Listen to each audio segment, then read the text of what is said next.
আম sorry পাবনি, আমার খুব ভুল হয়েছে। এবারের মতো মাফ করে দে। কথা দিচ্ছি, এই আগুনের তাপ আর কখনো স্পর্শ করতে দেব না তোকে। প্রমিস। তোকে আমার বুকের মধ্যে লুকিয়ে রাখবো। কোনো কিছুই ছুতে পারবে না তোকে, এমনকি কোনো অসুখও না। তুই সবটুকু অসুখের ভাগ না হয় আমাকে দিস পাখি। এই প্রিয়, চোখ খুল না, একবার তাক আমার দেখে প্লিজ। ভয় না কাঁপিয়ে একদিন তোকে আমার ভালোবাসা কাঁপাবো, দেখে নিস। ভোরের আলো ফুটতেই পাখির কিচিরমিচির শব্দে ঘুম ভেঙে যায় প্রিয়ন্তীর। লেপের নিচ থেকে মুখ বের করে চোখ পিটপিট করে তাকাতে টিনের চালের ঝুলন্ত ফ্যানটা নজরে আসে তার। ফ্যানটির রং ক্যাটক্যাটে লাল। প্রতিদিন ঘুম থেকে উঠেই তাকে এই রংটি দেখতে হয়। ফলে সহসাই তার মুখে বিরক্তিভাব ফুটে ওঠে। বিরক্তিভাব মুখে রেখেই অলস ভঙ্গিতে শোয়া থেকে উঠে বসে প্রিয়ন্তী। শীতে সর্বাঙ্গ তীর করে কেঁপে উঠতে আলতো করে লেপটা পুনরায় বুক বরাবর টেনে নেয়। সেইভাবেই অলস ভঙ্গিতে ঝিমায় কতক্ষণ। কাল রাতে বেশ দেরি করেই ঘুমিয়েছিল সে, যার দরুন চোখজোড়া বারবার নিভু নিভু হয়ে আসছে ঘুমে।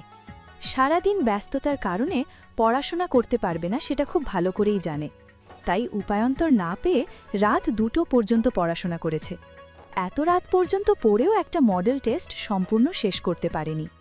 এখন যে পড়তে বসবে সেই সময়টুকুও নেই। ঘড়ির দিকে তাকাতেই দেখতে পায় 6:45। প্রিয়ন্তী তড়িৎ বেগে উঠে বসে, ঝটফুট চুলগুলো হাত খোপা করে নেয়। লেপ সরিয়ে পা দুটো নামাতেই ঝুমঝুম শব্দে থেমে যায় সে। দাঁড়ানো অবস্থায় পায়জামার নিচের অংশ উঁচু করে মাথা নুইয়ে তাকায় সেদিকে। তার ফর্সা পা জুড়ে ভারী কাজের একজোড়া নূপুর ছন্দ তুলছে। বিস্ময়ে কাটে বসে পড়ে প্রিয়ন্তী। বিস্মিত ভাব নিয়ে পা দুটো দোলায় অনবরত। তাতেই পুরো রুম জুড়ে পুনরায় ঝুমঝুম শব্দ ছড়িয়ে পড়ে। সে মুগ্ধ নয়নে তাকিয়ে দেখে সেই নূপুর জোড়ার ঝনঝনানি। তার মায়ের দেয়া নূপুর জোড়া পা থেকে খুলেছে বছর 5 আগেই। সে বড় হওয়ায় সাথে সাথে নূপুর জোড়াও যে ছোট হয়ে যাচ্ছিল। নূপুর জোড়ায় চোখ রেখেই চিন্তায় পড়ে প্রিয়ন্তী। এই নূপুর জোড়া কে দিয়েছে বুঝতে পারছে না সে। কখনই বা দিল? সে ঘুমানোর আগেও তো এটা ছিল না। তবে কি সে ঘুমিয়ে পড়ার পর কেউ এসেছে তার ঘরে? চিন্তা কেটে ভয়রা বাসা বাঁধতে ঘড়ির অ্যালার্মে ঘোর কাটে প্রিয়ন্তীর। চোখ ঘুরিয়ে তাকাতেই দেখতে পায় 7টা বাজে। সহসাই সকল চিন্তা ঝেড়ে মাথার ঘুমটা টেনে এক ছুটে দৌড়ে যায় রান্নাঘরে। আজ শুক্রবার হওয়ার দরুন প্রান্ত বেশ দেরি করেই ঘুম থেকে উঠেছে। ফ্রেশ হয়ে নিচে নামতেই চোখ যায় রান্নাঘরে। দূর থেকে দেখতে পায় প্রিয়ন্তী 2 হাতে আটা মাখাচ্ছে আর তার পাশেই পারুল বটিতে আলু কাটছে। প্রান্ত এগিয়ে গিয়ে টি টেবিল থেকে পত্রিকা তুলে নেয়। সেটিকে মুখের সামনে মেলে ধরে ধীর পায়ে এগিয়ে আসে রান্নাঘরে। প্রিয়ন্তীর মুখ বরাবর সেলফের সাথে হেলান দিয়ে দাঁড়ায়। নাকের ডগায় চশমা ঝুলিয়ে প্রিয়ন্তীর দিকে আর চোখে তাকিয়ে বিজ্ঞদের মতো পত্রিকা পড়তে থাকে শুনিয়ে শুনিয়ে। আজকের তাজা খবর, বউয়ের পুড়িয়ে ফেলা পরোটা খেয়ে স্বামী আইসিইউতে ভর্তি এবং বোনের মাখানো আটায় করোনা ভাইরাস শনাক্ত। তাই বউ ও বোনের হাতের পরোটা এবং আটা মাখা বর্জন করুন। নিজে সুস্থ থাকুন, অন্যকেও সুস্থ রাখুন। জনস্বার্থে কাশেম টিভি। কথাটা শুনে প্রিয়ন্তীর হাত থেমে যায়। ঘাড় বাঁকিয়ে বিস্মিত চোখে তাকায় প্রান্তের দিকে। সেই চাহনিতে প্রান্তের হাসি পায়। পত্রিকায় মুখ লুকিয়ে মুচকি হাসে সে। নিজেকে ধাতস্থ করে মুখ তুলে নাকের ডগার চশমাটা চোখে ঠেলে দেয়। ততক্ষণে পারুল হন্তদন্ত হয়ে প্রান্তের সামনে এসে দাঁড়ায়। ওড়নায় হাত মুছতে মুছতে ব্যাকুল কণ্ঠে বলে, প্রান্ত ভাইজান, কাশেম টিভি কোনটা? আমি তো জনস্বার্থে বিটিভির কথা শুনছি, কাশেম টিভির কথা তো শুনি নাই। ওইখানে কি শাপিক খানের ছবি দেয়? পারুলের কথায় প্রান্ত ফিক করে হেসে ফেলে। এই মেয়েটা প্রিয়ন্তীর থেকেও বাচ্চা, বোকা বাচ্চা। মুখে হাসি রেখেই প্রান্ত 2 কদম এগিয়ে যায় পারুলের দিকে। মাথায় হাত রাখে, নরম কণ্ঠে বলে, আগে গরম গরম 1 কাপ কফি বানিয়ে দে। এক্ষুনি খোঁজ নিয়ে দেখছি কাশেম টিভিতে শাপিক খানের ছবি দেয় কিনা। বলেই হাসতে হাসতে সোফায় গিয়ে বসে। প্রিয়ন্তী প্রথমে না বুঝলেও পরবর্তীতে বুঝেছে প্রান্তের কথার মানে, তাই সেও প্রান্তের কথায় মিটিমিটি হাসে। তখনই জগিং শেষে বাড়িতে প্রবেশ করে সৌহার্দ্য। রান্নাঘর আর দরজা মুখোমুখি হওয়ায় চোখ চলে যায় প্রিয়ন্তীর দিকে, যে 2 হাতে আটা মাখাচ্ছে আর কপালে ওপরে পড়ে থাকা চুলগুলো হাতের উপরিভাগ দিয়ে সরানোর চেষ্টা করছে, যার দরুন তার মুখে বারবার বিরক্তি ফুটে উঠছে। সৌহার্দ্য মুচকি হাসে, মনে মনে বিড়বিড়ায়, ব্যাকুল বন্দি। চোখ দিয়েই খেয়ে ফেলবি নাকি? আমার বোনটা এখনো ছোট, মাফ করে দে ভাই। প্রান্তের কথায় ঘাড় বাঁকিয়ে তাকায় সৌহার্দ্য। সোফায় বসা প্রান্তকে এক নজর দেখেই সোজা রান্নাঘরে হাঁটা ধরে। সৌহার্দ্য চলে যেতেই প্রান্ত মুখের সামনে পত্রিকা ধরে। সৌহার্দ্যের উদ্দেশ্যে নিচু স্বরে গাইতে শুরু করে। ক্যান আই হেল্প ইউ বাবুনি? নরম পুরুষালীর কণ্ঠে ঘাড় বাঁকিয়ে তাকায় প্রিয়ন্তী। সৌহার্দ্যকে প্যান্টের পকেটে দুহাত গুঁজে তার দিকে শান্ত দৃষ্টিতে তাকিয়ে থাকতে দেখে কিছুটা চমকায়। তবে এটা তার সৌহার্দ্য ভাই কিনা তা দেখার জন্য লোকটির পা থেকে মাথা পর্যন্ত চোখ বুলায়। তার মতে এটা ভূত নয়তো জিন, কিন্তু পোশাক দেখে মানুষই মনে হচ্ছে। কালো প্যান্ট, সাদা টি শার্ট আর পায়ে কিডস। জগিং থেকে আসার দরুন বিন্দু বিন্দু ঘামে চুলগুলো ভিজে কপাল জুড়ে ছড়িয়ে ছিটিয়ে রয়েছে। মৃদু বাতাসে সেগুলো এদিক ওদিক দুলছে। তোর ভাই বলেছে আমি নাকি তোকে চোখ দিয়ে খেয়ে ফেলছে। এখন তো দেখছি তুই আমাকে চোখ দিয়ে খেয়ে ফেলেছিস। সৌহার্দ্যের কথায় প্রিয়ন্তী চোখ নামিয়ে ফেলে। অস্বস্তিতে নিজেকে গুটিয়ে নিতেই সৌহার্দ্য তার দিকে কিছুটা ঝুঁকে পড়ে। কিঞ্চিত দূরত্ব বজায় রেখে আদুরে সুরে বলে, আর ইউ হাংরি পাখি? Can I prepare myself? বলেই প্রিয়ন্তীর মুখের উপর ফুঁ দেয়, যার দরুন তার কপালে পড়ে থাকা এলোমেলো চুলগুলো আরও এলোমেলো হয়ে যায়। তবে সৌহার্দ্যের কথায় প্রিয়ন্তীর কান গরম হয়ে আসে। লজ্জায় আরেকটু গুটিয়ে যেতেই সৌহার্দ্য সোজা হয়ে দাঁড়ায়। মুখ লুকিয়ে হাসে নিঃশব্দে। মাথা নিচু থাকায় প্রিয়ন্তী সেটা দেখতে পায় না, নয়তো দেখতে পেত তার লজ্জাতেও কারো প্রেম পায়। তৃষ্ণার্ত বুকে বর্ষা নামে, আর শীতে সর্বাঙ্গে উষ্ণতা ছড়ায়। তোর চোরগুলো তো অবত্য কেন প্রিয়? মনে হচ্ছে আমাকে সুরসুরে দিচ্ছে। সৌহার্দ্যের কথায় প্রিয়ন্তী চোখ তুলে তাকায়। সৌহার্দ্যকে আজকাল তার অন্য মানুষ মনে হয় অচেনা কেউ একজন। আগে তো সে তার সাথে তেমন একটা কথাই বলতো না, আর বললেও সেগুলো ছিল এলোমেলো। কিন্তু এখন কথার ধরন আলাদা, কণ্ঠে মাদকতা, যা তাকে শুধু অস্বস্তিতে ফেলে। প্রিয়ন্তীর ভাবনার মাঝেই সৌহার্দ্য পকেট হাতড়ে 5টা মিনি ক্লিপ সেলফে রাখে। প্রিয়ন্তী সেগুলো দেখে অবাক হয়ে চোখ তুলে তাকায় সৌহার্দ্যের দিকে। এগুলো দিয়ে চুলগুলো বেঁধে নে, হবে না গোটা? বলেই পুনরায় পকেটে হাত গুজে দাঁড়ায় সৌহার্দ্য। কথাটা শুনে প্রিয়ন্তীর মুখ আপনা আপনি হাঁ হয়ে যায়। কাদো কাদো মুখে ক্লিপগুলোর দিকে তাকিয়ে বলে, আপনি আপনার বাচ্চার ক্লিপ আমায় দিচ্ছেন কেন সৌহার্দ্য ভাই? আমি কি বাচ্চা নাকি? আমার চুলে এগুলো হবে? সৌহার্দ্য চিন্তায় পড়ে। হিসাবে গোলমাল করে ফেলেছে ভেবে ভ্রু কুচকায়। ক্লিপগুলো হাতে তুলে ভয়ার্ত মুখে তাকায় প্রিয়ন্তীর মুখ পানে। তাকে উদ্দেশ্য করে বলে, এগুলো তো ছোটবেলার ক্লিপ। তোর চুলগুলো কি ছোটবেলা চেয়ে আরও ছোট করে ফেলেছিস? এই সাংঘাতিক কাজটা কখন করলি? সৌহার্দ্যের ভয়ার্ত মুখের কথাটা শুনে প্রিয়ন্তীর কাঁদো কাঁদো মুখে বিস্ময় ফুটে উঠল। তড়িঘড়ি করে ওড়নায় কাকা খোপাটায় হাত বোলালো। স্বস্তির নিঃশ্বাস ফেলে কিছু বলতে যাবে তার আগেই পেছন থেকে পারুলের কণ্ঠস্বর ভেসে আসে। প্রিয় বুবুর চুল বটগাছের ঝুড়ির লাহান লম্বা, ওই চুল দিয়ে আপনারে বাইন্ধা রাখুন যাইব ভাইজান। বলেই জিহ্বা কামড়ে ধরে পারুল। সে মাত্রই রাহেলা বেগমের ঘর থেকে এসেছে। প্রিয়ন্তী তাকে পাঠিয়েছিল নানুকে চা দিয়ে আসার জন্য। সৌহার্দ্যের কথা শুনে সে উত্তেজনায় বেফাজ কথা বলে ফেলেছে। এখন যদি তাকে মারলে মারুক। প্রিয় বুবুর প্রশংসা করে সে মার খেতেও প্রস্তুত। পারুলের কথায় সৌহার্দ্য বরফের ন্যায় জমে গিয়েছে। সারাক্ষণ মাথায় কাপড় দিয়ে থাকায় সে তার বাবুনি পাখির চুল দেখে না আজ 6 বছর। সে ছোটবেলায় দেখছিল চুলে লাল নীল ক্লিপ বেঁধে ঘুরে বেড়াতো, তাই সে সব সময় তার বুক পকেটে সেই রকম ক্লিপ নিয়ে ঘুরে বেড়ায়, যদি কখনো তার বাবুনির প্রয়োজন হয়। সৌহার্দ্য মোহনীয় নজরে ক্লিপগুলো হাতে তুলে নেয়। সেগুলোকে দেখে মুচকি হাসে। সেগুলোতেই চোখজোড়া স্থির, বিড়বিড়িয়ে বলে। সৌহার্দ্য থামে, চোখ ঘুরিয়ে প্রিয়ন্তীর দিকে তাকিয়ে পুনরায় বিড়বিড়িয়ে বলে, সরি বাবুনি, এত বড় ভুল করা আমার একদমই উচিত হয়নি। এখানে সরি পাখি। ঘুড়িতে সকাল 8টা বাজতেই বাড়ির সকল সদস্য একে একে হাজির হয় ডাইনিং টেবিলে।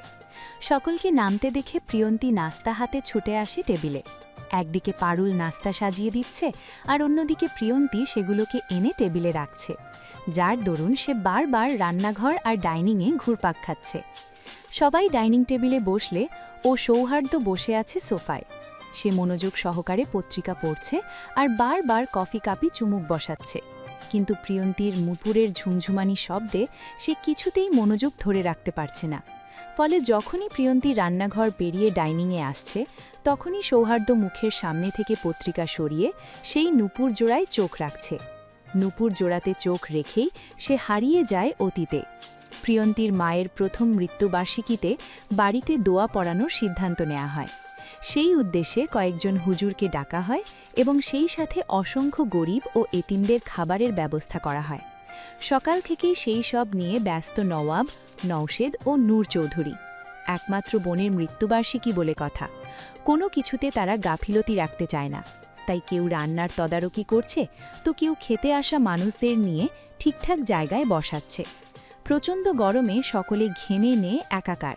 বারবার পাঞ্জাবির হাতায় ঘাম মুছছে সকলে। তখনই প্রিয়ন্তী ছুটে আসে শরবত হাতে। ছোট্ট ছোট্ট হাতে শরবত নিয়ে দাঁড়ায় নওয়াব চৌধুরীর সামনে, যে বাবুর্চির সাথে রান্নার সহযোগিতা করছে। নওয়াব চৌধুরী প্রিয়ন্তীকে দেখেই এক গাল হাসে। মায়া মায়া দৃষ্টিতে তাকায় সেই ছোট্ট আদুরে মুখখানা। প্রিয়মা, এখানে কেন এসেছো আম্মু?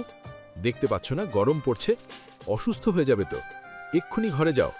নওয়াব চৌধুরী ফথাই প্রিয়ন্তী গুটি গুটি পায়ে এসে দাঁড়ায় তার পাশে, যে ডেকচির সামনে মোড়ায় বসে রান্না নাড়ছে, যার দরুন প্রিয়ন্তী তার কাছে যেতেই গরম আজ এসে লাগে তার সর্বাঙ্গে।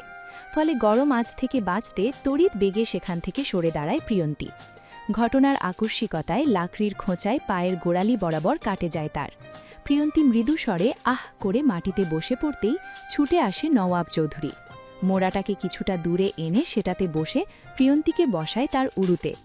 ধীরে ধীরে ফু দিয়ে এক হাতে প্রিয়ন্তীর গায়ের ধুলাবালি ঝাড়তে তাকে পরম যত্নে। প্রিয়ন্তী মিটিমিটি হাসে। নওয়াব চৌধুরী চোখ তুলে তাকিয়ে সেই হাসি দেখে ভ্রু কুচকায়। ছোট ছোট চোখে তাকিয়ে সন্দেহান কণ্ঠে জিজ্ঞেস করে, এই পাকা বুড়ি, হাসছিস কেন? ব্যথা পাসনি? ব্যথা পেলে কেউ কান্না না করে হাসে? প্রিয়ন্তী চট করে কোল থেকে নেমে পড়ে। এক হাত কোমরে বেঁধে অন্য হাত ঠোঁটের ওপর নাড়িয়ে ভাবতে থাকে অনবরত। কিছু একটা ভেবে পেয়ে চমৎকার হেসে তাকায় মামার দিকে। মামা?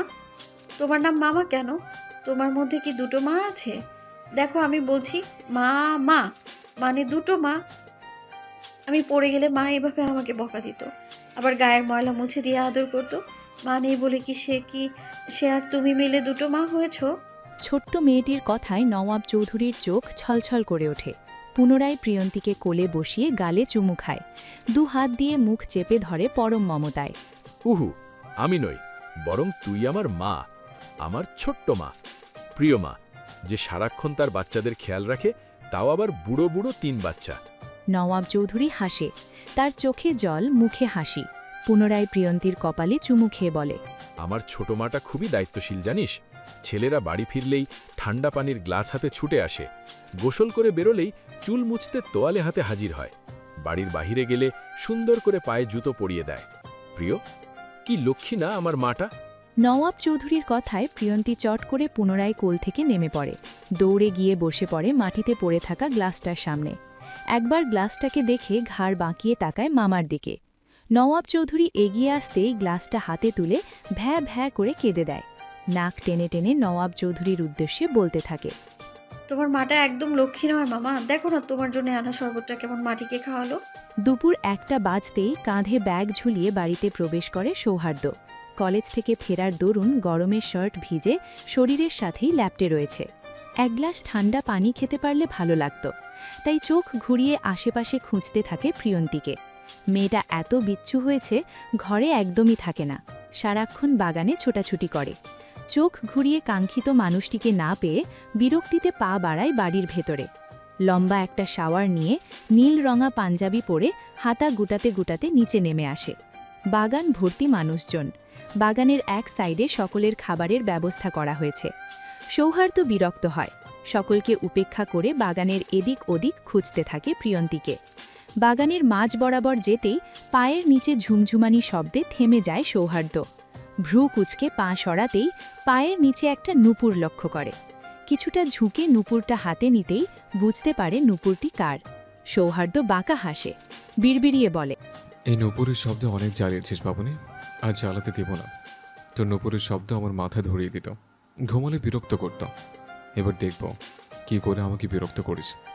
আজ থেকে এটা আমার আমানত। বলেই নূপুরটাতে চুমু খায়। নিজেকে ধাতস্থ করে পুনরায় খুঁজতে থাকে প্রিয়ন্তীকে। কলেজে যাওয়ার আগে ও প্রিয়ন্তীকে দেখে যেতে পারেনি, এখনও খুঁজে পাচ্ছে না। সৌহার্দ্য অস্থির হয়, কোথায় গেল মেয়েটা? খুঁজতে খুঁজতে সৌহার্দ্য এসে দাঁড়ায় বাগানের ডান দিকটায়, যেখানে প্রিয়ন্তীর মায়ের কবর। কবরের উপর কেমন শিউলি ফুল বিছিয়ে আছে, যেন ফুলের বিছানা। সৌহার্দ্যের চোখ যায় দূরে মাটিতে বসে হাঁটুতে মুখ গুজে রাখা একটি মেয়ের উপর। সৌহার্দ্য বুঝতে পারে মেয়েটিকে, সহসাই তার মুখে হাসি ফুটে ওঠে। গ্রীষ্মের রোদে তার বাদামি চুলগুলো ঝলঝল করছে, সেই সাথে মৃদু বাতাসে সেগুলো দোল খাচ্ছে। সাদা রঙের জামাটি মাটিতে মাখামাখি। সৌহার্দ্য বিরক্ত হয়, দৌড়ে ছুটে যায় প্রিয়ন্তীর কাছে। বিরক্তিতে হাঁটুতে ভর দিয়ে ঝুঁকে দাঁড়ায় প্রিয়ন্তীর পেছনে। মাটিতে এমন গড়গড়ে খাচ্ছিস কেন প্রিয়? কবে বড় হবি তুই? তুই বড় হতে হতে আমি না বুড়ো হয়ে যাই, তখন বিয়ে করবি আমায়? সৌহার্দ্যের ডাকে প্রিয়ন্তী মুখ তুলে তাকায়। ঘাড় বাঁকিয়ে পিছু ফিরতেই সেই মুখ দেখে সৌহার্দ্যের হৃদয়টা ছ্যাত করে ওঠে। প্রিয়ন্তীর চোখ জোড়া জলে টইটম্বুর, নাকের পাটা লাল হয়ে আছে, কান্না দরুন চোখের জল শুকিয়ে গালে দাগ বসিয়ে রেখেছে। সৌহার্দ্য সোজা হয়ে দাঁড়ায়, পকেটে হাত গুজে প্রিয়ন্তীর সর্বাঙ্গে চোখ বোলায়। হাঁটু সমান সাদা ফ্রকটির নিচে রক্ত লেগে আছে, পা ভাঁজ করে বসায় গোড়ালির রক্ত জামায় লেগেছে। সৌহার্দ্যের রাগ হয়, যার দরুন রাগে পকেটে গুজে রাখা হাত জোড়াকে মুষ্টিবদ্ধ করে ফেলে সহসাই। এমনটা কি করে হলো, কি করেছে ভাবতেই দৌড়ে এসে সৌহার্দ্যের কোমর জড়িয়ে ধরে কিয়ন্তী। মেয়েটা তার কোমর সমান হয়। তাদের উচ্চতার পার্থক্য দেখে সৌহার্দ্য রাগ ঝেড়ে মুচকি হাসে আর কাতর কণ্ঠে বিড়বিড়িয়ে বলে, আমার হার্টবিট মাপার জন্য হলেও তোকে আমার বুক অব্দি পড়তে হবে। এটুকুতে আমার পোষাচ্ছে না বাবুনি, জলদি বড় হয়ে যায় না প্রিয়। প্রিয়ন্তী দূরে সরে যেতেই ঘোর কাটে সৌহার্দ্যের। পকেট থেকে হাত বের করে দুপা এগিয়ে গিয়ে হাঁটু গেড়ে বসে প্রিয়ন্তীর সামনে। এক হাত কাঁধে আর অন্য হাত গালে রেখে চিন্তিত কণ্ঠে জিজ্ঞেস করে, কি হচ্ছে প্রিয়? কাঁদছিস কেন? কেউ বকেছে? সৌহার্দ্য থামে, চোখ নিচু করে তাকায় প্রিয়ন্তীর কাটা স্থানে। চোখ উঠিয়ে পুনরায় জিজ্ঞেস করে, ব্যথা পেয়েছিস কিভাবে?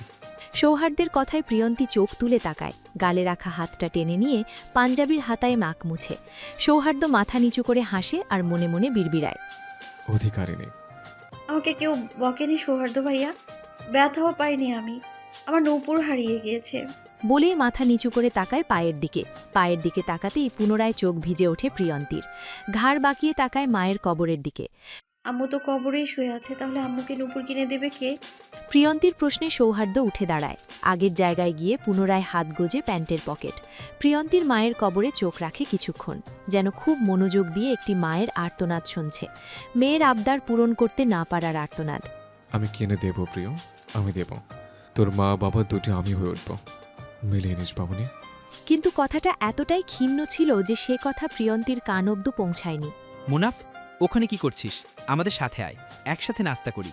প্রান্তের ডাকে ঘোর কাটে সৌহার্দ্যের। অতীত থেকে বেরিয়ে এসে মুচকি হাসে, সে তার কথা রেখেছে। প্রিয়ন্তীকে নূপুর কিনে দিয়েছে, তাও প্রথমবার অফিশিয়ালি সিইও হওয়ার বেতনে। সে এই দিনেরই অপেক্ষায় ছিল, কিন্তু তার বাবুনি পাখি কি বোকা! সে হয়তো এখনও বোঝেইনি তার পায়ের নূপুর জোড়া রূপার নয়, স্বর্ণের। তখনই প্রিয়ন্তী ঝুমঝুম পায়ে এসে দাঁড়ায় সৌহার্দ্যের সামনে। মাথা নিচু করে কফির কাপটা নিয়ে চলে যায় রান্নাঘরের উদ্দেশ্যে। সৌহার্দ্য পুনরায় চোখ রাখে সেই নূপুর জড়ানো পায়ে। তৃষ্ণার্থের ন্যায় ক্ষীণ কণ্ঠে বিড়বিড়িয়ে বলে, তোর নুপুরের ঝঞ্ঝনানি বজ্রপাতের চেয়েও ভয়ঙ্কর, জানিস বাবুনি? বজ্রপাত যেমন আকাশে বুকে ঝড় তোলে, তেমনি তোর নুপুরের ঝঞ্ঝনানিও আমার বুকে ঝড় তোলে, প্রেম প্রেম ঝড়। বিকেল 4টায় সকলে বসে ড্রয়িং রুমে আড্ডা দিচ্ছে। চায়ের কাপের টুংটাং শব্দে মুখরিত হয়ে আছে পুরো ড্রয়িং রুম। সেই সময় রাহেলা বেগম পানের বাটা হাতে সোফায় বসে, একটা পান সাজিয়ে মুখে পুড়তে পুড়তে বলে, মেহমানদের কবে দাওয়াত দিবি নবাব? হাতে কিন্তু বেশি সময় নেই। রাহেলা বেগমের কথায় সকলের নড়ে চড়ে বসে, দৃষ্টি নিক্ষেপ করে তার স্নিগ্ধ মুখখানায়।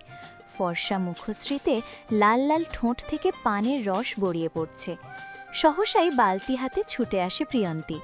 রাহেলা বেগম হাত বাড়িয়ে বালতিখানা নিয়ে ফিক করে পানের পিচকি ফেলে। প্রিয়ন্তী চলে যেতে চাইলে হাত টেনে বসায় তার পাশে। বিয়ের কার্ড সব রেডি মা, আগামীকাল থেকেই সকলের বাড়িতে কার্ড পাঠিয়ে দেওয়া হবে, তুমি চিন্তা করো না। নওয়াব চৌধুরীর কথায় সারা কনুই দিয়ে মিহিকে খোঁজ মারে। মিহি লজ্জায় মাথা নিচু করে ফেলে। আমাকে একটা কার্ড দিস তো, আমার একটা বিশেষ অতিথি আছে। রাহিলা বেগমের কথায় সকলে ভ্রু কুঁচকে তাকায়। আজ পর্যন্ত তার কোনো অতিথি এই বাড়িতে আসেনি, তাহলে আজ অতিথি আসলো কোত্থেকে? সকলেই বিস্মিত চোখ দেখে রাহেলা বেগম পুনরায় বালতিতে পানির পিচকি ফেলে। হাতে থাকা রুমালে ঠোঁট মুছে সন্তর্পণে। আমি প্রিয়র বাবাকে দাওয়াত করতে চাইছি, সে কি একবারও তার মেয়েকে দেখতে আসবে না? আজ 10 বছর হলো প্রিয় এই বাড়িতে এসেছে। আমার মেয়েটাও মারা গেল, অথচ সে একবারও তাদের খোঁজে আসেনি। আমি চাই সে একবার অন্তত আসুক, তার ছোট্ট মেয়েটাকে দেখুক।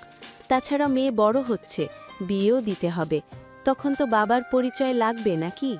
রাহেলা বেগমের কথায় নওশেদ চৌধুরী রেগে যায়, ভাষার গতি হারিয়ে গালি দিতে থাকে অগণিত। নওয়াব চৌধুরী তাকে ঠান্ডা করে। তার মা একরোখা মানুষ, সে জানে, তাই যেভাবেই হোক তার মায়ের কথা তাদের রাখতেই হবে। প্রিয়ন্তী মাথা নিচু করে সব শুনছিল এতক্ষণ। সেও চায় তার বাবা আসুক, তাকে নিয়ে যাক এই নরক থেকে, কিন্তু সে যেতে পারবে তো? তার মায়ের কবরটা যে এই বাড়িতে। তাছাড়া তার তো তার বাবার চেহারাটাই মনে নেই, সেই ছোট্টবেলায় দেখেছিল। তার বাবা যদি কখনো আসে, সে চিনতে পারবে তো তাকে? আচ্ছা মা, আমি দেখছি কি করা যায়, তুমি চিন্তা করো না। রেদোয়ানের ঠিকানা বের করে সময় মতো বিয়ের কার্ড পাঠিয়ে দেব। নওয়াব চৌধুরীর কথায় নওশেদ চৌধুরী রেগে হনহনিয়ে বাড়ি থেকে বের হয়ে যায়। এই জানোয়ারটাকে একবার বাড়িতে এনে সব এলোমেলো করে দিয়েছিল, সে চায় না দ্বিতীয়বার তাকে এনে পুনরায় সব এলোমেলো করে দিতে। কোনো প্রয়োজন নেই দাদি, প্রিয়কে দেখার জন্য আমরা আছি। বাবার পরিচয়ের প্রয়োজন নেই, স্বামীর পরিচয় ওর বাকি অস্তিত্ব টিকে থাকবে আজীবন। সিঁড়ি দিয়ে নামতে নামতে কথাগুলো বলে সৌহার্দ্য। শেষ সিঁড়ি পার করে পকেটে হাত গুজে দাঁড়ায় প্রিয়ন্তীর সামনে, যে বিয়ের কথা শুনে লজ্জায় মিইয়ে রয়েছে। নিচু করে রাখা মুখটা লজ্জায় রক্তিম বর্ণ ধারণ করেছে বেশ আগেই। সৌহার্দ্য সেই লজ্জারাঙা মুখটায় তীক্ষ্ণ দৃষ্টি রেখে ক্ষীর্ণ কণ্ঠে বলে, ওর পরিচয় হবে মিসেস প্রিয়ন্তী মুনাফ চৌধুরী। বিকেলের গোধূলি লগ্নে আকাশে ধারণ করা হলুদ কমলা রংটা এসে আছড়ে পড়েছে চৌধুরী ভিলার প্রবেশদ্বারে, যার দরুন হালকা রোদে চকচক করে ওঠে বাড়ির সোনালি রঙের নেমপ্লেটটা। বাড়ির প্রবেশদ্বারে রোদের বিপরীতমুখী হয়ে দাঁড়িয়ে থাকা 3টি মানব মানবীর ছায়া পড়ে আছে বাড়ির মেঝেতে। সৌহার্দ্যের বলা ক্ষীর্ণ কণ্ঠের কথাটা ভেদ করে সেই ছায়া মানব মানবীদের মধ্যে একজনের উচ্চ শব্দের আসসালামু আলাইকুম কথাটা প্রবেশ করে সকলের কর্ণকুহরে। সেই কথাটা কানে আসতেই সকলে ঘাড় বাঁকিয়ে তাকায় বাড়ির প্রবেশদ্বারে। সেখানে দাঁড়িয়ে আছে বোরকা পরিহিত কাইফা, তার পাশেই দাঁড়িয়ে আছে মাঝবয়সী একজন নারী ও পুরুষ। সৌহার্দ্য সেদিকে তাকিয়ে গম্ভীর মুখে বসে পড়ে প্রিয়ন্তী পাশে। সেটি দেখে লাহেলা বেগম মিটিমিটি হাসে। সৌহার্দ্যের বলা কথাটা কারো কানে না পৌঁছালেও সবটা স্পষ্ট শুনেছে সে। কথাটা তার কানে এখনও বাজছে, মিসেস প্রিয়ন্তী মুনাফ চৌধুরী। কথাটা মনে করে তিনি পুনরায় হেসে ওঠে। তার মেয়ের ছায়াটাকে এ বাড়িতে রাখার উছিলা পেয়ে স্বস্তির নিঃশ্বাস ফেলেন। প্রিয় যে তার প্রেরণারই অংশ, তার মেয়ের শেষ চিহ্ন। প্রিয়ন্তী কাইফাকে দেখে ছুটে যায়, শক্ত করে জড়িয়ে ধরে হাসি মুখে। সৌহার্দ্য বিরক্ত হয়, কটমুটিয়ে তাকায় প্রিয়ন্তী দিকে, রাগে 2 হাত মুষ্টিবদ্ধ করে বিড়বিড়ায়, বউ হলে এক্ষুনি হাতটা চেপে ধরে বসিয়ে রাখতাম, বেয়াদব নেই। বউ না হওয়ায় বেঁচে গেলে, আমার থেকে পালিয়ে পালিয়ে বাঁচা, দূরে দূরে থাকা আমার থেকে। তোকে বেঁধে রাখার ব্যবস্থা করছি, দাঁড়া। আমার নিঃশ্বাসের সাথে যদি তোকে বেঁধে না রাখতে পারি, তবে আমার নামও সৌহার্দ্য মুনাফ চৌধুরী নয়। তুমি কে মা? ভেতরে এসো। নওয়াব চৌধুরীর ডাকে 2 কদম এগিয়ে আসে কাইফা। এক টানে নেকাবটা উঠিয়ে চোখ বোলায় পুরো ড্রয়িং রুমে। ড্রয়িং রুমে উপস্থিত সকলকে চেনে না সে, তাই সকলের উদ্দেশ্যে বলে, আমার নাম কাইফা, প্রিয়ন্তীর সাথে একই স্কুলে পড়ি। কাইফা থামে, ঘাড় বাঁকিয়ে পেছনে তাকায় এক পলক, হাত কুচলিয়ে পুনরায় বলতে থাকে, ওনারা আমার আব্বা আম্মা। মিহি আপু বলেছিল আমার আম্মা যেন তার বিয়েতে ফুল দিয়ে পুরো বাড়ি সাজিয়ে দেয়, তাই তাদের নিয়ে এসেছি কতটুকু ফুল লাগবে তা জানার জন্য। কাইফার কথায় সকলে মিষ্টি হাসে। বাড়ির ডেকোরেশন নিয়ে তাদের এখনও কোনো প্ল্যান হয়নি। এই ব্যাপারটা মিহির হাতে থাকায় সকলে চিন্তামুক্ত হয়। যার বিয়ে সে না হয় সব দেখে শুনে নিক। ঠিক আছে মা, তোমরা তাহলে সব দেখে নাও। আমার বুড়ো মানুষ এই সবের আর কি বুঝি। আমার মেয়েটা যেভাবে যেভাবে চায় সবটা সেভাবেই করো, কিন্তু নয়তো দেখবে বিয়ের দিন গাল ফুলিয়ে বলবে, বাবা সাজটা আমার পছন্দ হয়নি, আমি বিয়েই করব না। মুনাফ। নওয়াব চৌধুরীর কথায় সকলে উচ্চ শব্দে হেসে ওঠে, কিন্তু মিহি উঠে এসে অশ্রুভেজা চোখে তার বাবাকে জড়িয়ে ধরে আহ্লাদি কণ্ঠে বলে, তোমাদের ছেড়ে আমি কোথাও যাব না বাবা, আমাকে তোমাদের সাথেই রেখে দাও প্লিজ। তখনই সিঁড়ি বেয়ে নেমে আসে প্রান্ত, পরনে সাদা শার্ট, কালো প্যান্ট আর হাতে কফি মগ। কফিতে চুমুক দিতে দিতে গিয়ে বসে মিহির সামনে থাকা সোফায়। মিহির সব কথাই সে নামতে নামতে শুনেছে। শান্ত ভঙ্গিতে কাইফাকে এক নজর দেখে নেয় তীক্ষ্ণ দৃষ্টিতে। প্রিয়ন্তীর পাশেই দাঁড়িয়ে হাত কোচলাচ্ছে সে। তার পেছনেই দাঁড়িয়ে আছে তার বাবা মা। ঘাড় বাঁকিয়ে তাদেরও এক নজর দেখে নেয় সন্তর্পণে। কফিতে পুনরায় চুমুক বসিয়ে সেটাকে রাখে টি টেবিলে। হাত দুটোকে জোড়া করে মিহির উদ্দেশ্যে অসহায় কণ্ঠে বলে, মাফ কর বোন, মাফ কর। তাড়াতাড়ি বিদে হয়ে সিটটা খালি কর। তুই বিদে হলেই বউ আনবো। রাস্তাঘাটে মেয়েরা দেখলে আঙ্কেল ডাকে। আরও দেরি করলে দেখা যাবে বউ ভালোবেসে বাবু না ডেকে বুইরা ডাকছে। প্রান্তের কথায় সকলে ভ্রু কুচকে তাকালেও ফিক করে হেসে ফেলে পারুল। সে সবেমাত্র নাস্তা হাতে ড্রয়িং রুমে প্রবেশ করেছে। হাসির শব্দে হুঁশ ফেরে প্রান্তের। বেফাস কথা বলে ফেলেছে বুঝতে পেরে টি টেবিল থেকে ম্যাগাজিন উঠিয়ে মুখের সামনে মেলে ধরে। সেটার মাধ্যমে আড়াল করে নেয় নিজেকে। বাড়ির সকলের কাছেই সে লজ্জাবতা পুরুষ নামে খ্যাত। আজ কি তবে সেই পদবিটা ভেঙেই ফেলল? তখনই ভেসে আসে সৌহার্দ্যের ভারী পুরুষালী কণ্ঠ। ফোনের উপর দৃষ্টি রেখেই কলিজা কাঁপানো একটা প্রশ্ন করে কাইফাকে। ওনারা কি তোমার আসল বাবা মা? তাদের সাথে তোমাদের কোনো দৈহিক বৈশিষ্ট্যের মিল পাচ্ছি না। কাইফা চমকিয়ে তাকায় সৌহার্দ্যের দিকে। নিজেকে ধাতস্থ করে সন্তর্পণে চোখ ঘোরায় আশেপাশে। সকলেই তার দিকে কৌতূহলী দৃষ্টিতে তাকিয়ে আছে। কাইফা ভয় পায়। সৌহার্দ্যের মতো সকলে একই কথা ভাবছে না তো? তবে কি সে ধরা পড়ে যাবে? কাইফার ভাবনার মাঝেই মাঝবয়সী মহিলাটি এগিয়ে আসে। মাথায় দেয়া শাড়ির আঁচলটা আরেকটু টানতেই কাঁচের চুড়ির রিনিঝিনি শব্দ হয়। পিনপতন নীরবতা মাঝে সে শব্দে চোখ তুলে ঘাড় বাঁকিয়ে সেদিকে তাকায় সৌহার্দ্য। সাহেব বিশ্বাস করেন, কাইফা আমার আর হের বাপেরই মাইয়া। আমরা সারা দিন থাকি রইদ্দে আর ধুলা মাটিতে। হের লাইগা আমাগো শরীর জৈল্লা কালাঙিয়া গেছে। হক্কল সময় অপরিষ্কার লাগে দেখতে, কিন্তু আমগো মাইয়ারে আমরা এইসবের আঁচও লাগতে দেই না। দেখেন না কি সুন্দর ফকফকা সাদা আমগো মাইয়া, পুরা কুরিয়ান না?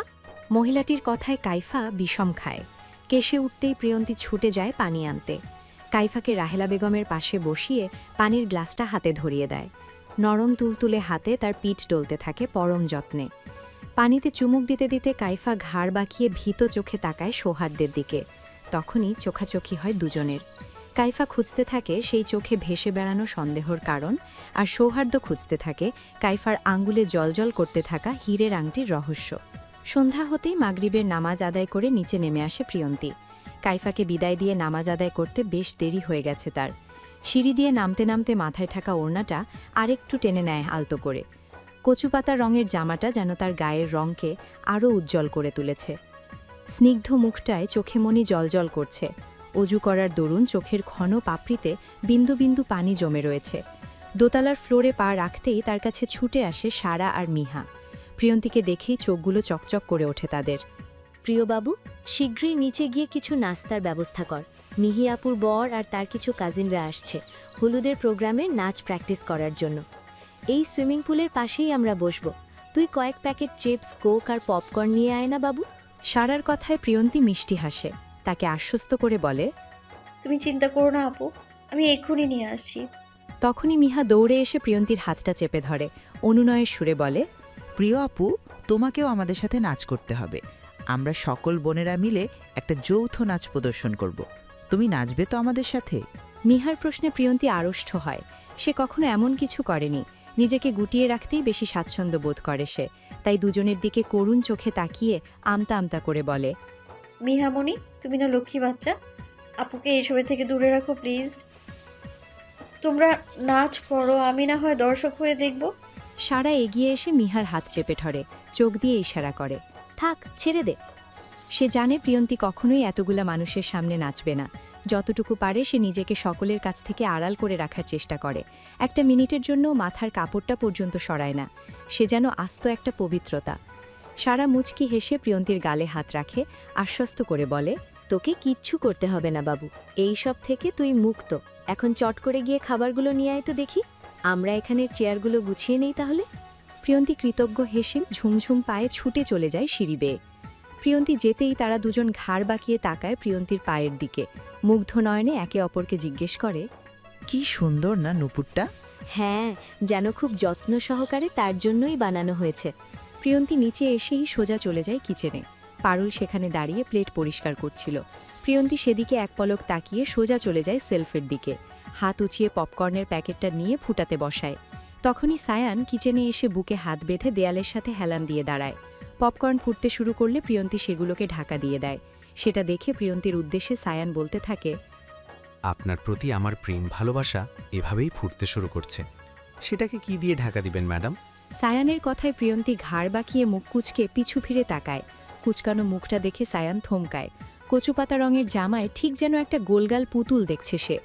নিজেকে ধাতস্থ করে নেশাতুর দৃষ্টিতে তাকিয়ে দুষ্টু সুরে বলতে থাকে, আমার ফুটে ওঠা প্রেম ভালোবাসা শুধুমাত্র আদর দিয়ে ঢাকা যাবে, বুঝেছ পুতুলি? বলেই চোখ টিপ মারে প্রিয়ন্তীকে।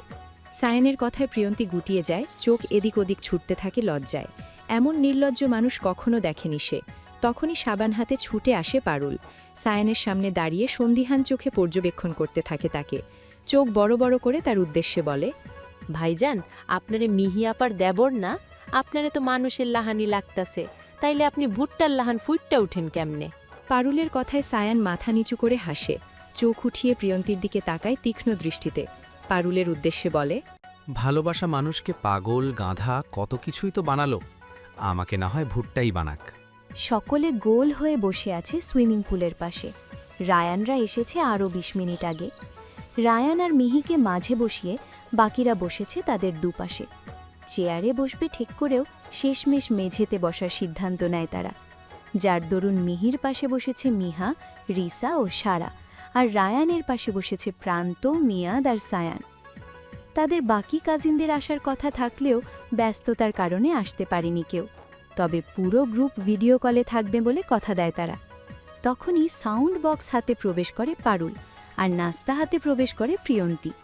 সকলে চোখ তুলে তাকায় তাদের দিকে। পারুল সাউন্ড বক্সটাকে রেখেই গুটিসুটি মেরে দাঁড়ায় সারার পেছনে। তার খুব মজা লাগছে ব্যাপারটা। এতদিন টিভিতে সকলকে নাচতে দেখেছে, আজ সামনাসামনি দেখতে পাবে ভেবে মুখে হাসি ফুটে ওঠে। চট করে পুলের একপাশ থেকে ভাঙা একটা মোড়া এনে বসে পড়ে গালে হাত দিয়ে। মিয়াদ উঠে গিয়ে সাউন্ড বক্সটাকে সেট করতে লেগে যায়। প্রিয়ন্তী সকলের সামনে নাস্তার প্লেট রেখে চলে যেতে নিলে প্রান্তের কথাই থামে। আমাদের সাথে বস না প্রিয়, দেখ আমরা সকলেই এখানে আছি।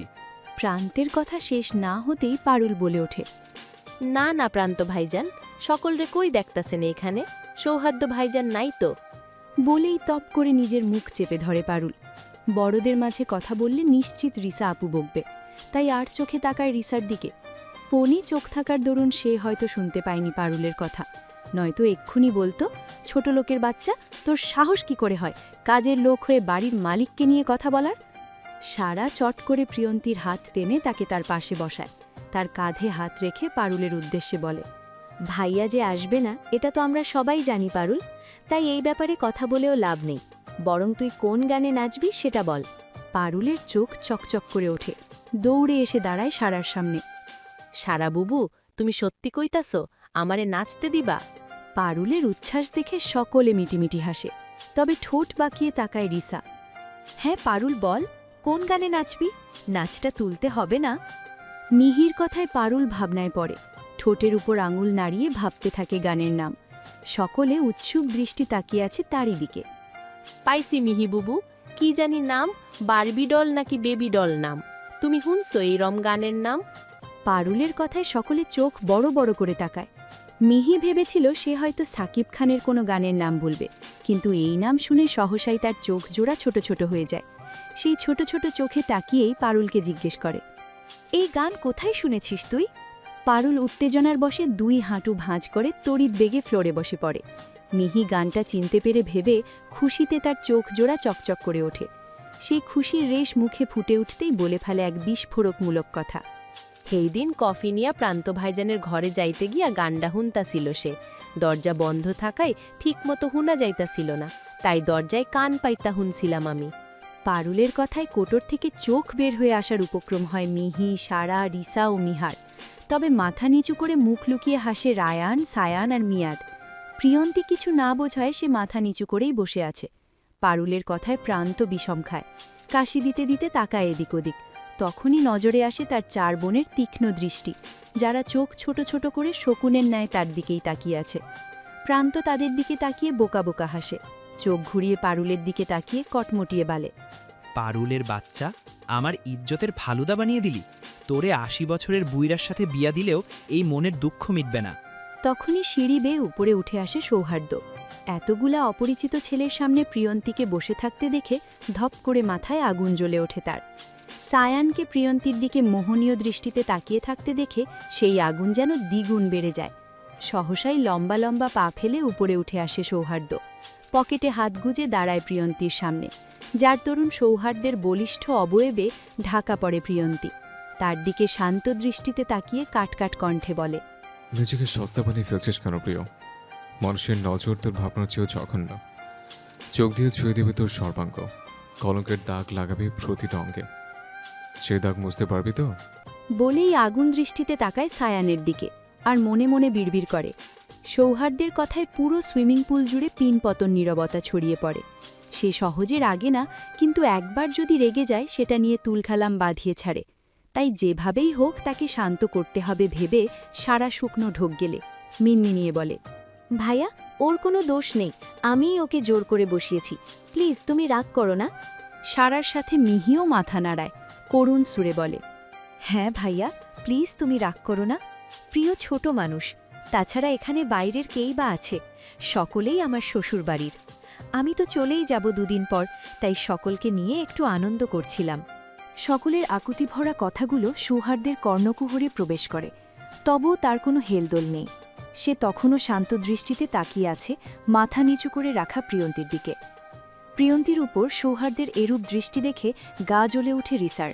সহসায় কটমটিয়ে তাকায় প্রিয়ন্তীর দিকে।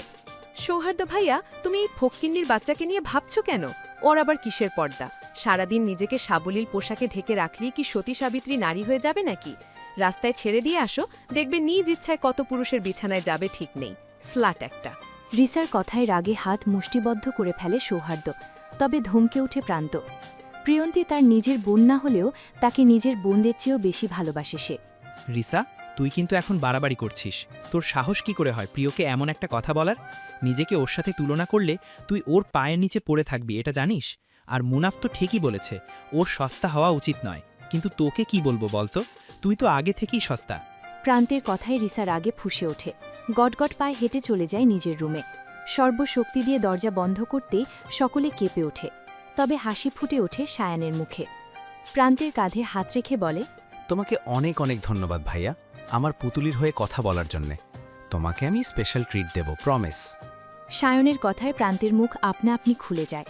সৌহার্দ্যের রাগের কারণ বুঝতে পেরে দুষ্ট হাসে, বিড়বিড়িয়ে বলে, প্রিয় রে, তোর কপালে কি আছে আল্লাহ মালুম। প্রিয়ন্তী প্রায় 10 মিনিট যাবৎ দাঁড়িয়ে আছে সৌহার্দ্যের সামনে। রিসা চলে যাওয়ার পরপরই সৌহার্দ্য তাকে টেনে নিজের রুমে নিয়ে এসেছে। তাকে দাঁড় করিয়ে চোখ বন্ধ করে রকিং চেয়ারে বসে একের পর এক সিগারেট টানছে। অন্য হাতে কপালের এক পাশ ডলছে অনবরত। প্রিয়ন্তীর দম বন্ধ লাগছে, সিগারেটের ধোঁয়ায় পুরো রুমটা যেন অন্ধকার হয়ে যাচ্ছে। সে হাঁসফাঁস করছে একটু বাতাসের জন্য, কিন্তু রুমে কোনো বাতাস নেই।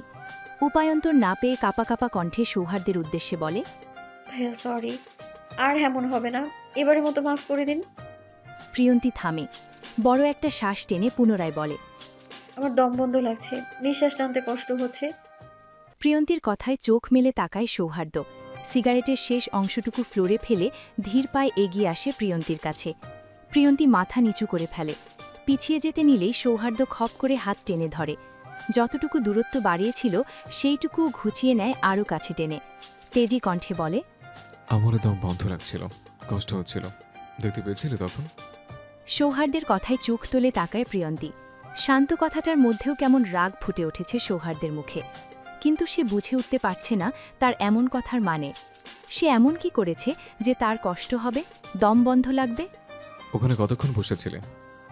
সৌহার্দ্যের কথায় ঘোর কাটে প্রিয়ন্তীর। নিজেকে সৌহার্দ্যের এত কাছে দেখে গুটিয়ে যায়। মাথা নিচু করে পিছিয়ে যেতে নিলেই পুনরায় হাতে টান খায়। আর একবার দূরে যাওয়ার চেষ্টা করলে জ্বর খাবে, এক জ্বরেই সব দাঁত ফেলে দেব, আই সোয়ার। আমি কি বাজেভাবে ছুঁয়ে দিচ্ছি তোকে? অসব আচরণ করছি তোর সাথে? প্রিয়ন্তী ভয়ে ভয়ে মাথা নাড়ায়, চোখ ঘুরিয়ে তাকায় তার হাতের দিকে। জোরে চেপে ধরায় সেখানে রক্ত জমাট বেঁধেছে হয়তো। তাহলে বারবার দূরে সরে যাচ্ছিস কেন? প্রিয়ন্তী লম্বা একটা শ্বাস টানে, মিনমিনিয়ে বলে, আপনার মুখ থেকে সিগারেটের গন্ধ আসছে। সৌহার্দ্য বাঁকা হাসে। প্রিয়ন্তীর গোলাপি ঠোঁটজোড়ায় চোখ স্থির করে বলে, সমস্যা নেই, অভ্যাস হয়ে যাবে। সিগারেটের গন্ধে মরণের ঠোঁট জোড়ায় তোকে চুমু খাবে প্রতিনিয়ত, অনবরত। প্রিয়ন্তীর বুক ধক করে ওঠে। কথাটার ইঙ্গিত বুঝতে পেরেছে সে, তাই ফট করে বলে ওঠে, সিগারেট খায় এমন কাউকে আমি কখনোই বিয়ে করব না। প্রয়োজন হলে সায়ান ভাইয়ের মতো অভ্যাস ঠোটকাটা কাউকে বিয়ে করে নিব। প্রিয়ন্তীর বলা কথায় চোয়াল শক্ত হয়ে আসে সৌহার্দের। প্রিয়ন্তী চেপে ধরে রাখা হাতটা আরও চেপে ধরে শক্ত করে। আহ শব্দ কানে আসতেই কাটকাট কণ্ঠে জিজ্ঞেস করে, ওখানে কতক্ষণ বসেছিলে? জিজ্ঞেস করেছিলাম আমি। প্রিয়ন্তী ঘড়ির দিকে তাকায়। সকল ঘটনা অনুমান করে কাপা কাপা কণ্ঠে বলে, প্রায় 10 মিনিট। প্রিয়ন্তীর কথা শেষ হতেই তাকে টেনে নিয়ে ঝর্ণার নিচে দাঁড় করায় সৌহার্দ্য। এরূপ কাজে হকচকিয়ে যায় প্রিয়ন্তী। কিছু বুঝে ওঠার আগেই মাথার উপর থাকা ঝর্ণাটা ছেড়ে দিয়ে দূরে গিয়ে দাঁড়ায় সৌহার্দ্য। বুকে হাত বেঁধে দেয়ালের সাথে হেলান দেয় শান্ত ভঙ্গিতে। শীতকালে ঠান্ডা পানির পরশ পেয়ে তীর করে কেঁপে ওঠে প্রিয়ন্তীর সর্বাঙ্গ। নিজেকে মুড়িয়ে রাখা ওড়নাটা দিয়ে আরও মুড়িয়ে নিতে চায় নিজেকে, কিন্তু অবাধ্য জলের স্পর্শ সেই ওড়না ভেদ করে ছুঁয়ে দেয় তাকে। প্রতিটা লোমকূপে সেই জল প্রবেশ করে কাঁপুনি সৃষ্টি করে, যার দরুন 2 হাত দিয়ে আড়াআড়িভাবে নিজেকে জড়িয়ে ধরে প্রিয়ন্তী। 2 হাতে নিজেকে ঢেকে অসহায় চোখে তাকায় সৌহার্দ্য দিকে, যে তখনও শান্ত দৃষ্টিতে তার দিকেই তাকিয়ে রয়েছে। কাকে যেন বিয়ে করবি বলেছিলে? তোর সাহস কি করে হয় আমার সামনে অন্য কাউকে বিয়ে করার কথা বলার? ওখানে কতক্ষণ যেন বসেছিলে? 10 মিনিট, তাই না? হাত উঁচিয়ে ঘড়ির দিকে দেখে সৌহার্দ্য। চোখ ঘুরিয়ে প্রিয়ন্তীর দিকে তাকিয়ে পুনরায় হাত বাঁধে বুকে। কাটকাট কণ্ঠে বলে, 3 ঘন্টা এখানে এইভাবেই দাঁড়িয়ে থাকবে। পরপুরুষের চোখের স্পর্শ অপবিত্র হয়ে গেছিস তুই। এই পানি তোর অপবিত্রতা ধুয়ে মুছে নিয়ে যাবে। সে চোখের স্পর্শকে মিটিয়ে দেবে। সে তো অন্য কাউকে বিয়ে করার স্বাদও। বলেই গট পায়ে রুম থেকে বের হয়ে যায় সৌহার্দ্য। ঘড়িতে রাত 10টা। বাড়ির সকল সদস্য ডাইনিংয়ে বসে রাতের খাবার খাচ্ছে। পুরো ডাইনিং জুড়েই পিনপতন নীরবতা ছড়িয়ে আছে। চামচের সাথে কাঁচের প্লেটের ঘর্ষণ মাঝে মধ্যে সেই নীরবতাকে ভেঙে দিচ্ছে। সকলে খাবার খেলেও মুখ ভার করে বুকে হাত বেঁধে কুঁজো হয়ে বসে আছে রিশা। বাড়ির বড়রা তাকে বারবার জিজ্ঞেস করছে কি হয়েছে, কিন্তু সে একটা কথাও বলছে না। তাই হাল ছেড়ে দিয়ে সকলে খাওয়ায় মনোযোগ দেয়। তখনই খটখট পায়ে শার্টের হাতা গুটাতে গুটাতে বাড়িতে প্রবেশ করে সৌহার্দ্য। পা জোড়াকে থামিয়ে চোখ জোড়া স্থির করে রান্নাঘরে। কিছু একটার অনুপস্থিতিতে ভ্রু জোড়া কুঁচকে আসে সহসাই। হাত উঁচিয়ে ঘড়িতে সময় দেখে মনে মনে বিড়বিড়িয়ে বলে, এই সময় তো প্রিয়র এখানেই থাকার কথা। কোথা থেকে ফিরলি এত রাতে? নওয়াব চৌধুরীর ডাকে ডাইনিংয়ে এগিয়ে যায় সৌহার্দ্য। সকলের দিকে নজর বুলাতে দেখতে পায় পারুলকে, যে সকলকে হাতে হাতে খাবার এগিয়ে দিচ্ছে। এবার বিরক্ত হয় সৌহার্দ্য। পুনরায় মনে মনে বিড়বিড়ায়, রান্নাঘরে না থাকলে তো প্রিয়র এখানেই থাকার কথা। তাহলে গেল কোথায়? ঘুমিয়ে পড়েনি তো, নাকি তার থেকে পালিয়ে বেড়াচ্ছে? সহসাই তার মুখের আদলে রাগ ফুটে ওঠে। মেয়েটি কবে বুঝবে তাকে? সে কি তার অস্থিরতা দেখতে পায় না? বাড়ি ফিরেই যে সে তার বাবুনি পাখির মুখ দেখতে চায়, তার সরলতার ঘ্রাণ নিতে। বাবু, কোনো সমস্যা হয়েছে? সেই সন্ধ্যায় বের হলি দেখলাম, এত দেরি করে ফিরলি যে? শাহানা চৌধুরীর প্রশ্নে সৌহার্দ্যের ঘোর কাটে। হাতের ঘড়ি খুলতে খুলতে বলে, ফ্যাক্টরিতে কিছু কাজ ছিল মা, তাই আর্জেন্ট নারায়ণগঞ্জ যেতে হয়েছে। সৌহার্দ্যের কথায় বাড়ির 3 কর্তার মুখে মৃদু হাসি ফুটে ওঠে। ছেলেটাকে নিয়ে গর্ব হয় তাদের।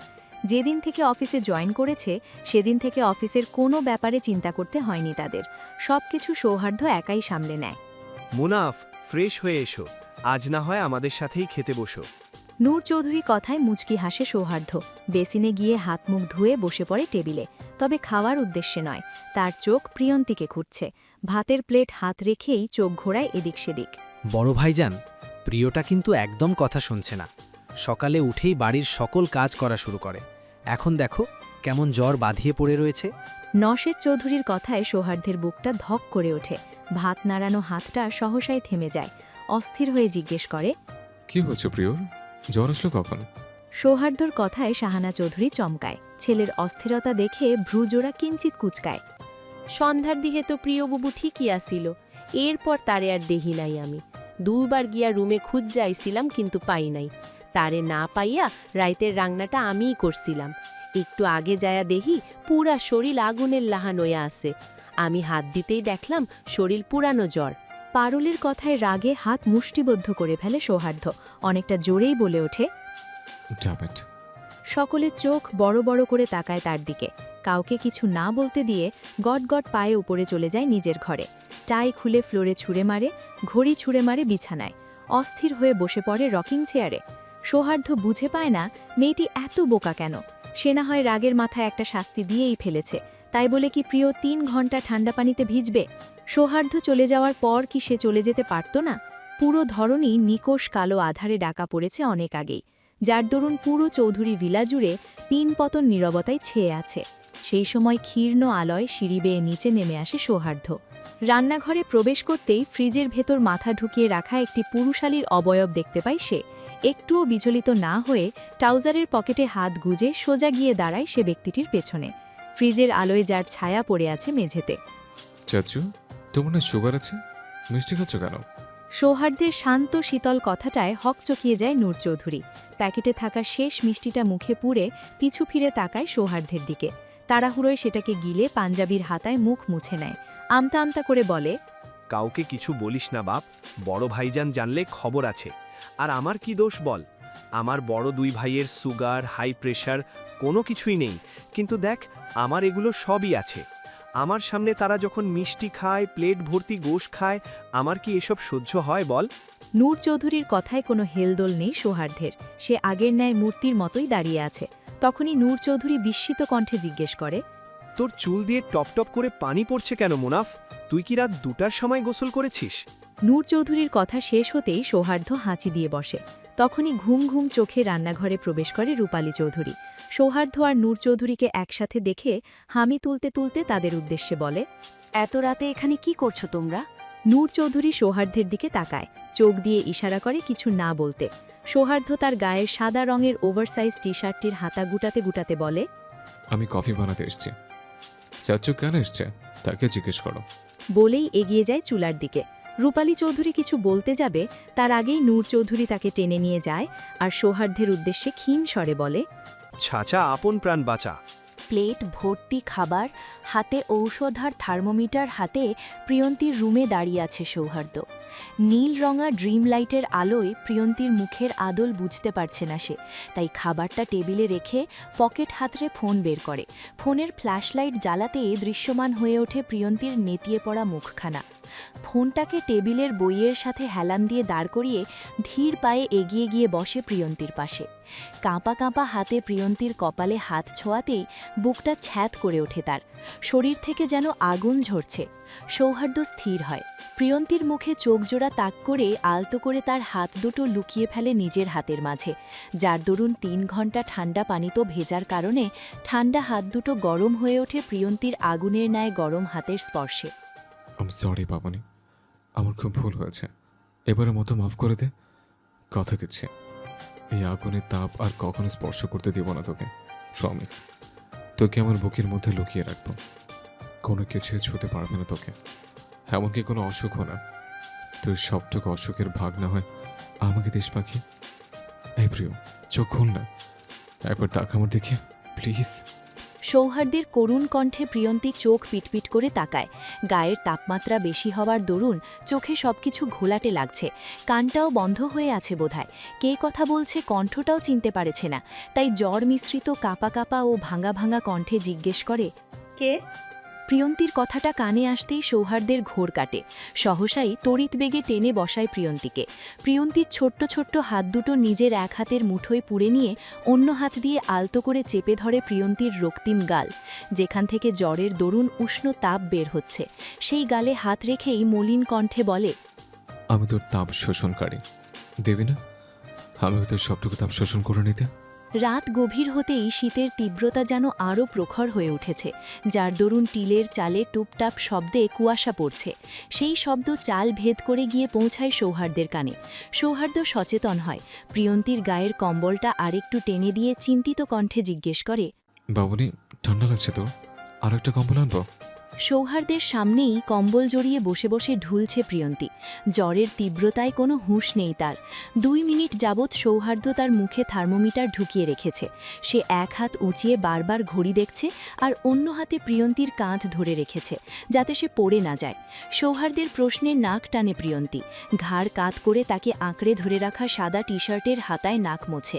প্রিয়ন্তীর এহেন কাণ্ডে ঘড়ি থেকে দৃষ্টি সরিয়ে ভ্রু কুচকায় সৌহার্দ্য। প্রিয়ন্তীর এই অভ্যাসটা তার তার সবচেয়ে পছন্দের। বুঝ হওয়ার আগ পর্যন্ত কোনো কারণে কান্নাকাটি করলে সে এভাবেই তার গায়ে নাক মুছত। আজ অনেক দিন পর সেই বাচ্চা প্রিয়কে দেখে মাথা নিচু করে হাসে সে। নিজেকে ধাতস্থ করে মাথা তুলে তাকায় শান্ত দৃষ্টিতে। দু হাতে প্রিয়ন্তীর মুখখানা আগলে নেয় পরম যত্নে। চোখজোড়া সেখানেই স্থির করে শান্ত কণ্ঠে বলে, আমার সবগুলো শার্ট টি শার্টে শুধু তারই অধিকার। সারা জীবন এভাবে সেগুলোতে নাক মুছবি তো বাবুনি? আমি একটু মাইন্ড করব না, আই প্রমিস। তার পরিবর্তে আমাকে না হয় একটু আদর করতে দিস, তোকে জ্বরের মতো মেখে দিতে দিস তোর প্রতিটা রন্ধ্রে রন্ধ্রে। প্রিয়ন্তীর মুখ থেকে থার্মোমিটারটা পড়ে যেতেই ঘোর কাটে সৌহার্দের। সেটাতে একবার তাকিয়ে প্রিয়ন্তীর গালে রাখা হাত দুটো এনে রাখে নিজের গালে। সহসাই চোখ জোড়া বন্ধ হয়ে যায় আবেশে। চোখ খুলে ক্ষীর্ণ কণ্ঠে বলে, এখন না হয় তোর পরিবর্তে তোর জ্বরটাকে মেখে নেছে, সেটাই বা কম কিসের? কেমন তো স্পর্শ লেগে আছে, গ্রান ভেসে আসছে তোর গায়ের। প্রায় 10 মিনিট যাবৎ খাবারের প্লেট হাতে বসে আছে সৌহার্দ্য। প্রিয়ন্তীও বসে আছে বিছানার সাথে হেলান দিয়ে। সে কিছুতেই খেতে চাচ্ছে না, কিন্তু সৌহার্দ্যও না খাইয়ে ছাড়বে না তাকে। ভাবা যায় মেয়েটার 103 ডিগ্রি জ্বর। ভুলে হয়েছে ভেবে সৌহার্দ্য পুনরায় জ্বর মাপে, কিন্তু ফলাফল সেই একই এসেছে। প্রিয়, একটু খেয়ে নে প্লিজ। দেখ খাবারটা কেমন ঠান্ডা হয়ে গেছে। সে কখন এনেছে? আহা কর। মুখের সামনে খাবারটা ধরতেই এপাশ ওপাশ মাথা নাড়ায় প্রিয়ন্তী, মানে সে খাবে না। সৌহার্দ্য বিরক্ত হয়। মেয়েটা তার কোনো কথাই শোনে না, কিন্তু যেটা শোনার প্রয়োজন ছিল না সেটা শুনে জ্বর বাঁধিয়ে বসে আছে। প্রিয়, আমি কিন্তু রেগে যাচ্ছি এখন, তাড়াতাড়ি হা কর বলছে। সৌহার্দ্যের ধমকে চোখ পিটপিট করে তাকায় প্রিয়ন্তী। সামনে ধরা ভাতের লোকমাটুকু টুপ করে মুখে পুড়ে নেয়। সৌহার্দ্যের মুখে হাসি ফুটে ওঠে। হাসি হাসি মুখেই বলে, দ্যাটস লাইক মাই বাবুনি। সহসাই সেই হাসি মিলিয়ে যায় প্রিয়ন্তীর বমির শব্দে। সৌহার্দ্য বিস্মিত হয়। প্রিয়ন্তী আর তার দূরত্ব 1 হাত দূরে থাকায় সেই বমিতেই গা ভেসে যায় সৌহার্দ্যের। বিস্মিত ভাবটা মুখে রেখেই প্রিয়ন্তীর উদ্দেশ্যে বলে, তুই কি সাংঘাতিক প্রিয়, জ্বরের মতো মেঘে যাবো বলেছি দেখে বমি তো মাখিয়ে দিলে। প্রিয়ন্তী বমি করার পর ও হাল ছাড়ে না সৌহার্দ্য। একের পর এক ভাতের লোকমা পুড়তে থাকে প্রিয়ন্তীর মুখে। ফলস্বরূপ প্রতি লোকমা ভাত মুখে নেওয়ার পর গড়গড় করে সৌহার্দ্যকে বমিতে ভাসায় প্রিয়ন্তী। পরপর 10 বার বমি করার পর ক্লান্ত হয় সে, যার দরুন সামনের দিকে হেলে পড়ে মাথা ঠেকায় সৌহার্দ্যের বুকে। সৌহার্দ্য থমকে যায়। ভাত মাখানো হাতটা থেমে যায় বিস্ময়ে। প্রিয়ন্তীর মাথাটা ঠিক তার বুকের বাঁ পাশে পড়ে রয়েছে। সৌহার্দ্য নিচু হয়ে সেই মুখটা দেখে, যেটা ওড়নার অ্যালেলে ঢাকা পড়ে রয়েছে। সৌহার্দ্য চোখ বন্ধ করে গভীর শ্বাস টানে। তার হৃৎস্পন্দন বেড়ে গিয়েছে 10 গুণ। প্রিয়ন্তীর অনাকাঙ্ক্ষিত স্পর্শ তাকে বিচলিত করে তুলছে। গলা শুকিয়ে কাঠ হয়ে গেছে, বুক কাঁপছে উত্তেজনায়। এই দিনটার স্বপ্ন সে রোজ দেখে। প্রিয় তার বুকে মুখ লুকাবে, তার প্রেম স্পন্দন শুনবে। সৌহার্দ্য কাঁপা কাঁপা হাতে প্রিয়ন্তীর ওড়নাটা সরায়। মুখখানা দৃশ্যমান হতেই হাসি ফুটে ওঠে ঠোঁটের কোণে। মাদকতা জড়ানো কণ্ঠে বলে, ইউ আর সো কিউট বাবুনি। কেমন বমি করে হৃদয় প্রেম জাগাচ্ছিস। খেয়ে ফেলতে ইচ্ছে করছে তোকে, খেয়ে ফেলে। সৌহার্দ্য মুচকি হাসে। কী সব ভাবছে সে, মেয়েটা তাকে পাগল করে দিচ্ছে। সৌহার্দ্য এক হাতে প্রিয়ন্তীকে তুলে বসায়, ওড়নাটা আরেকটু টেনে চোখ পর্যন্ত ঢেকে দেয়। সেই ওড়নার উপরেই ঠোঁট ছুঁয়ে কপালে গভীর একটা চুমু খায় আর মনে মনে বিড়বিড়ায়, প্রেম জাগরণী। পাখির কিচিরমিচির শব্দে ঘুম ভেঙে যায় প্রিয়ন্তীর। মুখের উপর থেকে কম্বলটা সরিয়ে চোখ পিটপিট করে তাকায় আশেপাশে। লম্বা একটা শ্বাস নেনে বিছানায় হেলান দিয়ে বসে, এক হাতে মাথা চেপে ধরে আলতো করে। মাথা ঝিমঝিম করছে তার। জ্বরের দরুন মুখটাও তেতো হয়ে আছে। হাত দিয়ে জ্বর মাপতে গিয়ে চমকায় সে। গা কাঁপানো জ্বরটা ছেড়ে গিয়ে শরীরটা কেমন আঠালো হয়ে আছে ঘামে।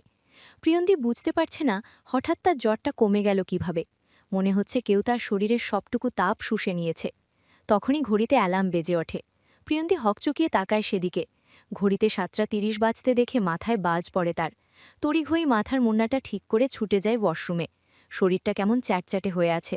গোসল সেরে তবেই নিচে গিয়ে সকলের জন্য নাস্তা প্রস্তুত করবে। গোসল সেরে নিচে নেমে আসে প্রিয়ন্তী। নিজেকে মুড়িয়ে নিয়েছে বাসন্তী রঙের জামায়।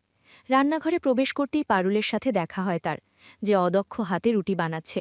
রুটি তো নয়, যেন এক একটা দেশের মানচিত্র। প্রিয়ন্তীর হাসি পায়। এগিয়ে গিয়ে পারুলের উদ্দেশ্যে বলে, আমাকে দে, আমি করে দিচ্ছি। প্রিয়ন্তী ডাকে ঘাড় বাঁকিয়ে তাকায় পারুল, যার গালে কপালে আটা লেগে আছে। তা দেখে প্রিয়ন্তীর পুনরায় হাসি পায়। প্রিয়ন্তীকে হাসতে দেখে পারুলের চোখ চকচক করে ওঠে, কিন্তু সহসাই সেটা মুছে গিয়ে সেই চোখজোড়ায় ভর করে ভীতি। প্রিয় বুবু, তুমি নিচে আইসো কেন? তোমার না জ্বর, এখনই ঘরে যাও, তোমার মামারা যদি দেহে তুমি এইখানে তাইলে তুলকালাম বাধাইব। পারুলের কথা শেষ হতেই প্রিয়ন্তী ঝট করে পারুলের হাত থেকে বেলিনটা কেড়ে নেয়। সবগুলো রুটি পুনরায় বানাতে শুরু করে গোল গোল করে। কিছু বলবে না, তুই চুপ করে বস, আমি করে দিচ্ছি। রুটি বানাতে হয় গোল গোল করে, এমন মানচিত্রওয়ালা রুটি কে খাবে? প্রিয়ন্তীর প্রশ্নে পারুল চিন্তায় পড়ে। রুটি তো যে কোনোভাবেই বানানো যায়, 3 কোনা 4 কোনা অথবা লম্বা, গোলই বানাইতে হইব কেন? হে তো সিরিয়া সিরিয়াই খাইব, তাই না? পারুলের ভাবনার মাঝেই প্রিয়ন্তী রাহেলা বেগমের জন্য চা বানিয়ে ফেলে।